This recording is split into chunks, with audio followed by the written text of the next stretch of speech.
Dans une salle bondée, surchauffée, Parce qu'on a trop souvent changé d'idée ou reculé sur nos positions. Drainville en profite pour faire une rupture avec l'ère Legault. Je passerai pas par quatre chemins. Je ne suis pas entré dans la course pour dire « continuons ». Tirant de l'arrière dans le dernier léger, le bouillant député de Lévis se lance. En présentant des idées qu'on pourrait qualifier d'ADQ 2.0, il remet en question le modèle québécois. Ce modèle, il a produit un État lourd, peu agile et surbureaucratisé. L'ADQ de Mario Dumont avait eu le courage de poser ce constat-là. Il prévient, il ne sera pas le candidat des lobbies, il plonge pour le vrai monde. Je ne suis pas le candidat des groupes d'intérêt et des intellectuels déconnectés. S'il y a une clique qui m'aime pas, tant pis. Si le vent de face me faisait plier, ça se saurait. Puis, sans nommer personne, il envoie ce message à l'establishment de la CAQ, le chef de cabinet de François Legault, qui a donné une longueur d'avance à son adversaire.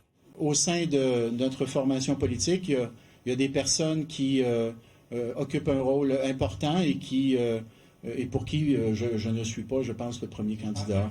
Contrairement à Christine Fréchette, il réaffirme son engagement envers le troisième lien, s'engage à accorder la clause grand-père à des immigrants habitant déjà ici qui répondent à certains critères. Et le courage de remettre en question le statu quo. Dans l'univers Drainville, il y aura de la place pour le privé en santé et en éducation. Il va aider davantage les familles.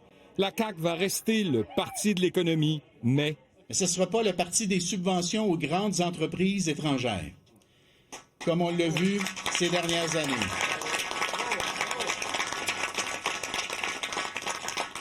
Ça va être le parti des entreprises et des entrepreneurs d'ici. Drainville veut ramener la CAQ plus à droite.